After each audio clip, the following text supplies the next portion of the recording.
साथियों नमस्कार। मैं हूं जगदीप अंचल। नक्षत्रशाला की तीसरी कड़ी में आप सभी का स्वागत है। मित्रों, जैसा कि आप सभी जानते हैं कि नक्षत्रशाला में हम हिंदी के किसी श्रेष्ठ कवि की कृति और उसके जीवन से संबंधित विषयों पर चर्चा करते हैं। आज इस तीसरी कड़ी में बाराबंकी के कवि रामकिशोर तिवारी किशोर जी की कृति रानी लक्ष्मीबाई, जो कि उनका प्रबंध काव्य है, उस पर हम कुछ चर्चा करने वाले हैं। पंडित रामकिशोर तिवारी किशोर बाराबंकी के लक्ष्मणपुरी कॉलोनी में रहते हैं। मूल रूप से रामसनेही घाट के डिक्सरी गांव के रहने वाले हैं। आपने गीत, गजल, छंद, मुक्तक, लोकगीत सहित साहित्य की सभी विधाओं में लेखन किया है। हजार कवि सम्मेलनों में आपने काव्य पाठ किया है, संचालन किया है। आप देश के कुल मिला के श्रेष्ठ कवि हैं। आपकी रचनाओं को सुनने के लिए, रसास्वादन करने के लिए रात में देर तक लोग इंतजार करते रहते हैं। आज जिस कृति की चर्चा करने जा रहा हूँ, रानी लक्ष्मीबाई, इस प्रबंध काव्य में 7 सर्ग हैं और इसकी शुरुआत श्री गणेश वंदना से होती है। इसके बाद सरस्वती वंदना, गुरु वंदना और फिर रानी के बाल्यकाल से आप जिक्र करते हैं। बाल्यकाल का जिक्र करते हुए आपने लिखा है कि माता भागीरथी पिता मोरो पंत धन्य हुए, जाने किस पुण्य का प्रसाद मिला प्यारा है, साधना युगों की जैसे सफल हुई हो आज, इष्ट देवता ने खुद भाग्य को संवारा है, रिद्धि सिद्धियों ने मानो मणिकर्णिका का रूप धर कर खुद को ही काशी में उतारा है, विधि ने अनूठी सृष्टि करके किशोर आज भारत को कृपापूर्ण दृष्टि से निहारा है।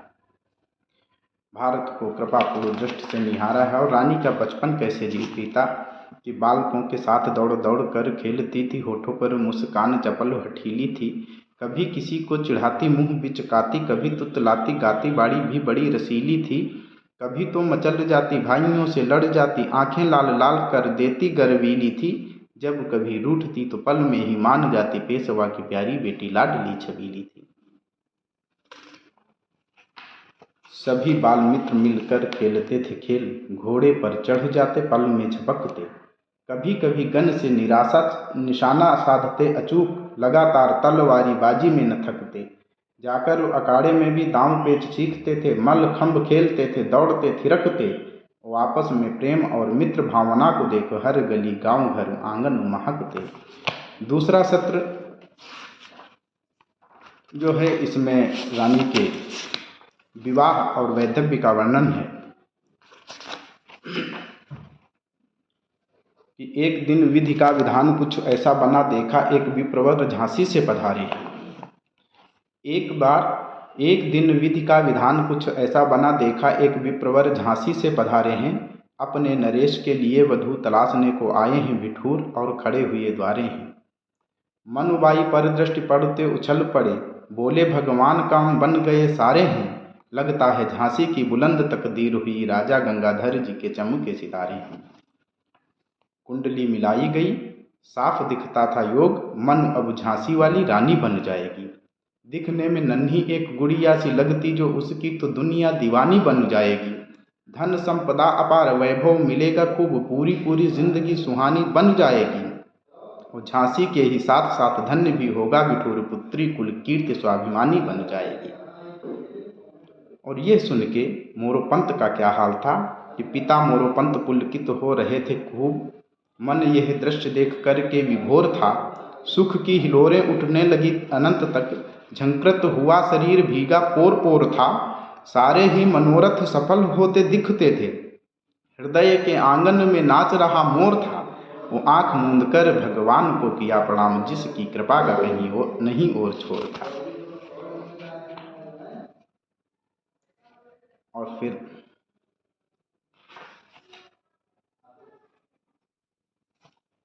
जब ये कुंडली और तमाम सारी चीज़ें नरेश के पास पहुंचती हैं, तो अविलंब सहमति दे दिया नरेश ने, तो सूचना बिठोर को भी भेजी गई पल में, झांसी में ही होगा यह धूमधाम से विवाह, पहले से यही लिखा हुआ राशफल में, कन्या पक्ष वाले आए स्वागत सुस्वागत है, सभी बंधु रुके यहाँ पास के महल में, वो सबके ठहरने का उत्तम प्रबंध, यहाँ कई भव्य भवन हैं अगल बगल में। सूचना के मिलते ही धन्य हुआ कन्यापक्ष कन्यादान करने के लिए झांसी आ गया। श्री गणेश मंदिर में शुभ लग्न अनुसार हुआ था विवाह। चारों ओर हर्ष छा गया। भाग्यशालिनी मनु को मिल गए गंगाधर और राजा अपने मनोरथों को पा गया। गायन व वादन के साथ खूब नृत्य हुआ। सभी थे प्रसन्न, सबको विवाह भा गया। और फिर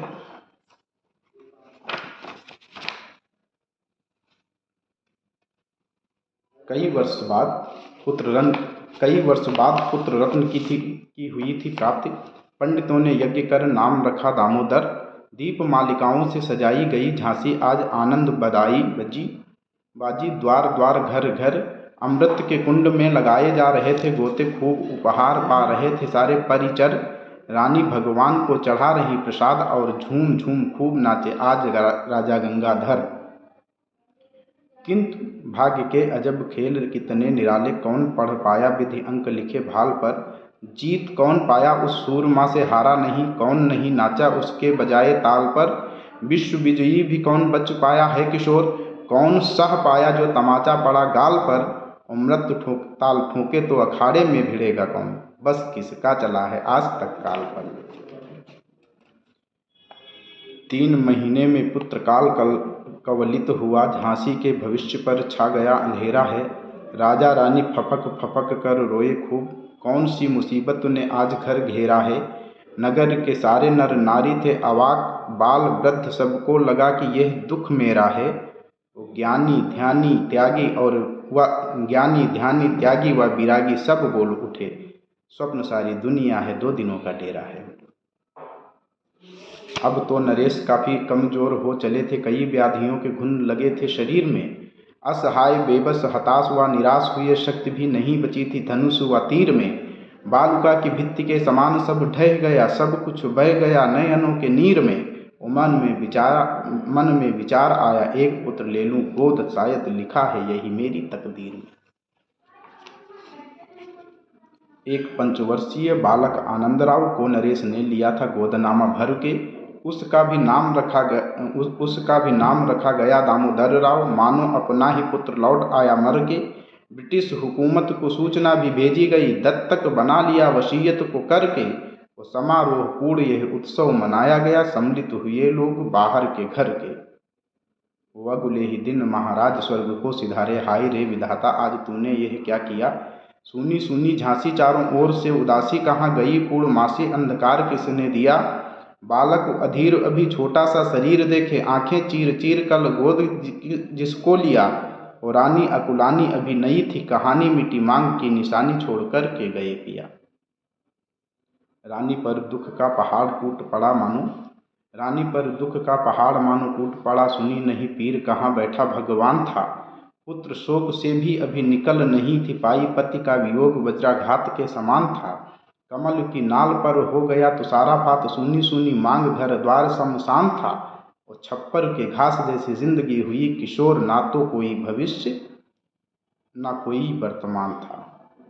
छप्पर के घास जैसी जिंदगी हुई किशोर, ना तो कोई भविष्य ना कोई वर्तमान था। और अगले सत्र में, तृतीय सत्र जो है, उसमें मोरोपंत रानी को सांत्वना देते हैं कि रो मत बेटी, अब दिल को दुखाओ मत। आंसू पोंछकर मोरोपंत बोलने लगे। एक एक शब्द मंत्रवत जान पड़ता था, करुणा के बीच कर्म को टटोलने लगे। लगता था कृष्ण जैसे गीता ही सुना रहे हैं, वैसे बंद पड़े ज्ञान चक्षु खोलने लगे। ओजमयी भाषा खूब दे रहे दिलासा, एक नई परिभाषा में अमृत घोलने लगे। और बताया कि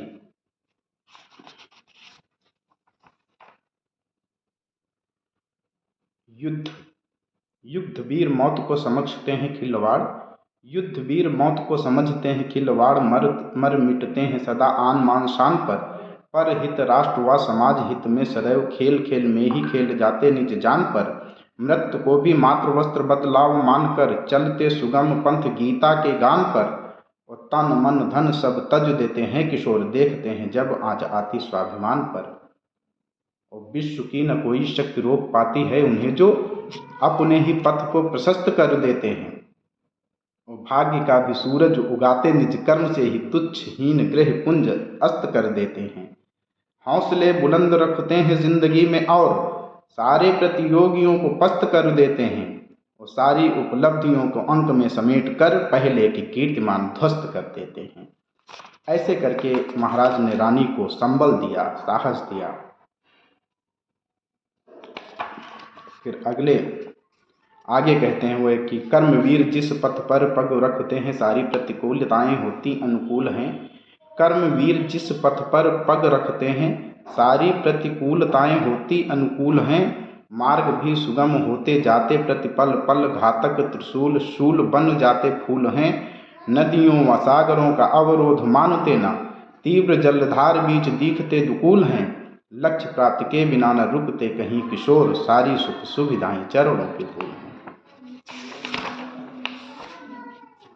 चौथे सर्ग में युद्ध की तैयारी होती है कि अमृत विचार से प्रफुल्लित हुआ शरीर सहसा सा सिंधु लहरा गया था मन में।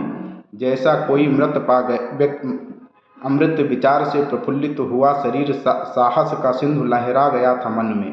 जैसे कोई मृत व्यक्ति पा गया संजीवनी हो नई जान आ गई हो मुरझाए तन में। खोया हुआ धन जैसे किसी को मिले किशोर किसी भटके को पथ मिल जाए वन में। और थके हुए खग की थकान हो गई हो दूर उद्दत हुआ हो उड़ जाने को गगन में।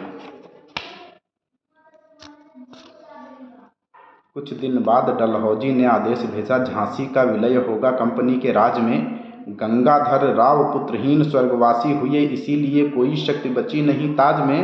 राजा का न कोई उत्तराधिकारी शेष यहाँ राजा का न कोई उत्तराधिकारी शेष यहाँ। दत्तक को मान्यता नहीं है राजकाज में और रानी को न शासन का कोई अधिकार। अब जाकर प्रजा की भांति रहें वे समाज में।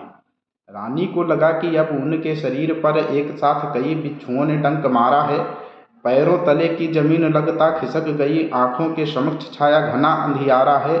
दुनिया भी ऊपर से नीचे कई बार हुई घर बार नाच रहे कहीं न किनारा है। और फिर भी न हिम्मत गंवाई रणचंडिका ने क्षण मात्र के लिए न हार स्वीकारा है। बोली कि लाल लाल आंखें हुई भौहें हो गई कुटिल बोली झांसी नहीं दूंगी प्राणों से भी प्यारी है। कौन ऐसा वीर दुनिया में पैदा हो गया है किसका पिया है दूध कौन महतारी है। किसके ही सिर पर मौत मंडरा रही है किस घर आज यमराज की तैयारी है। और पूरी दुनिया के लोग कान खोल कर सुने झांसी है हमारी है हमारी है हमारी है। और जब तक तन में रहेंगे शेष मेरे प्राण कोई भी न छू सकेगा पुरखों की थाती को। मातृभूमि मंदिर की भांति सदा पूजनीय सदा में संवारती रहूंगी दिया बाती को। जानती हूँ ब्रिटिश हुकूमत को भली भांति खूब जानती हूँ डलहौजी पक्षघाती को। भरे दरबार में गरज कर बोली रानी फाड़ कर फेंक दिया भेजी गई पाती को।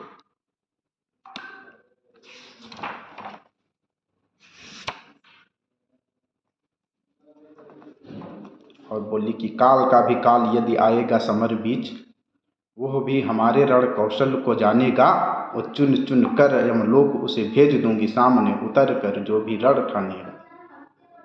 भुनगों की भांति इन कायर फिरंगियों को मसल मसल मारूं तभी मन मानेगा। और जिसने चुनौती दिया झांसी के सिंहासन को देखती हूँ युद्ध बीच कौन तोप तानेगा। शांत शांत शांत अब गुरुदेव बोल पड़े क्रोध ना उचित थोड़ा बुद्धि से भी काम लो। अभी इस आग में है कूदना उचित नहीं तो इसलिए थोड़े दिन युद्ध का न नाम लो। शत्रु की विशाल और विकराल सैन्य शक्ति मन में विचार कर थोड़ा सा विराम लो। और व्यापक तैयारी के ही बाद तुम युद्ध करो पूरी क्षमता के साथ अश्व की लगाम लो।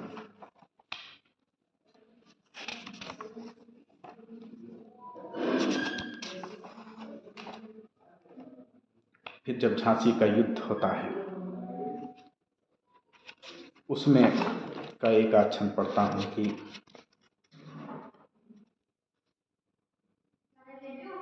घोड़ों पर चढ़कर निकली बितानी फौज कुछ लिए पिस्तौल कुछ लिए गन थे। कई राजा रजवाड़ों ने भी सैन्य सहयोग देकर के भेजा साथ उनके स्वजन थे।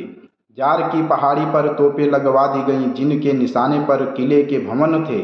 और गोलाबारी विकराल शुरू हो गई किशोर चारों ओर गोले गिर रहे दनादन थे। धाएं धाएं गोलों की आवाज़ सुनकर चले, क्रांति के पुजारी बांध के कफन सिर पर। कोई कहता था जय जय बजरंग बली, कोई कह रहा जय महादेव हर हर। किसी ने पुकारा अली अल्लाह अकबर, आज मेरी झांसी पर अपनी रहम कर। घोड़ों पर चढ़कर हिंदू व मुसलमान दोनों ही निकल पड़े एक ही सफर पर। किसी ने अयोध्या की तरफ सिर को झुकाया, किसी ने प्रणाम किया मथुरा व काशी को। आयतों से शक्ति पाई किसी किसी ने किशोर, शुरू किया युद्ध बल 786 को। मन में किसी ने गीता का उतारा और क्षण में ही दूर किया अपनी उदासी को। वो सब का था एक लक्ष्य, सभी चाहते थे यही, मुक्त करवाना है फिरंगियों से झांसी को।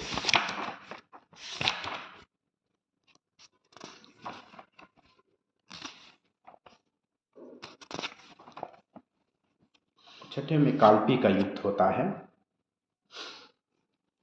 कि रात भी अंधेरी था, भविष्य अंधकारपूर्ण, किंतु मन में अदम्य शौर्य का प्रकाश था। गहन तिमिर की विभीषिकाओं बीथिकाओं के ही बीच बीच भरा नूतन उजास था। अश्व की ही पीठ पर बड़ी ही समर्थपूर्ण कई योजनाओं का भी हो रहा विकास था। रानी को ये लक्ष्य कभी दूर दिखता किशोर, और कभी कभी दिखलाई देता पास था। कि घायल वेंदुला की भांति सरपट दौड़ता था अश्व, मानो भूमि पर नहीं उड़ता आकाश में। कभी कभी पथरीली ककरीली भूमि पर जंगलों के बीच, कभी ऊंची ऊंची घास में। अश्वरोही कुछ अंगरक्षकों के साथ रानी बढ़ती ही जा रही थी एक नई आस में। पीठ पर झांसी का था उत्तराधिकारी पुत्र, और खुद बैठी हुई सैनिक लिबास में।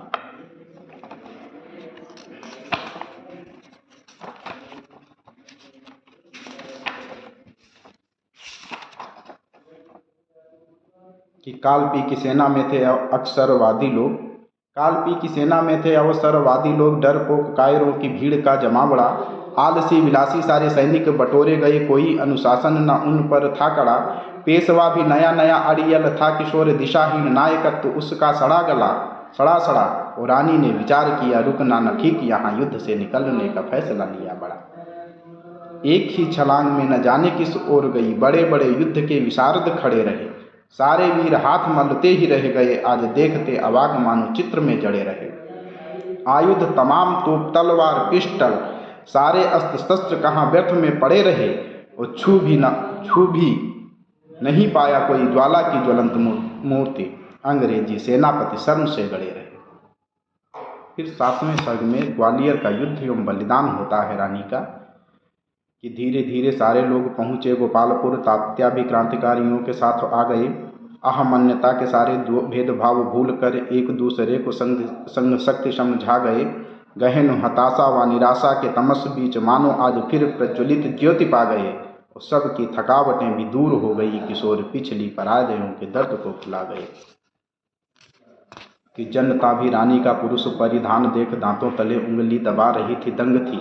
पूरा ग्वालियर दर्शनों के लिए उमड़ा था, चेहरे पे तेज छवि कितनी दबंग थी। हाथ जोड़ जोड़ कर करते प्रणाम सब, गली गली द्वार द्वार नूतन उमंग थी। सिंधिया की पूरी सेना रानी के ही साथ आई, लगता था पूरे कुएं में ही पड़ी भंग थी। अतुलित सैन्य बल अतुलित अगणित तोप, अंग्रेजी सैन्य बल अतुलित अगणित तोप तलवार लिए आयुध अपार था। ह्यूरोज के ही साथ कई थे ब्रिगेडियर, सिंधिया सा मित्र बना हुआ कंठहार था। किंतु जैसे रण बीच रानी की दहाड़ सुनी, पौरुष विहीन हिरन धैर्य पौरुष हुआ हिरन धैर्य तार तार था। वो झर झर झर झर झरने लगा पसीना, सैनिकों के आगे छाया घोर अंधकार था।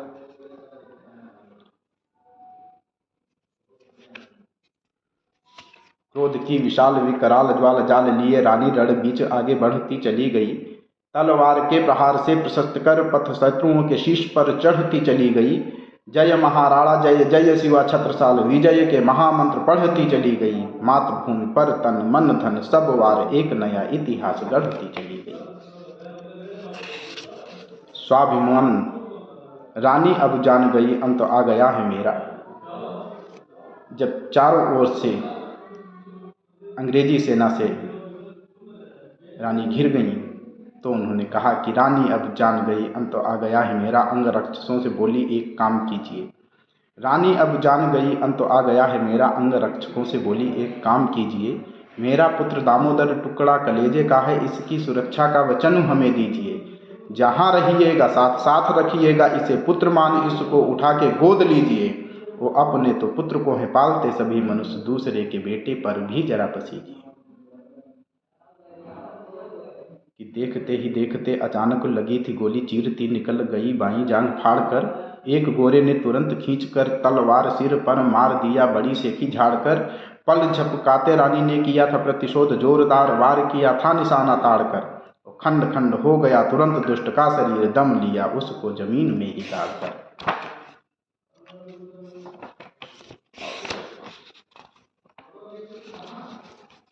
कि रानी को प्रणाम करके ही सूर्य अस्त हुआ, गगन भी रो रहा था, धरती भी रो पड़ी।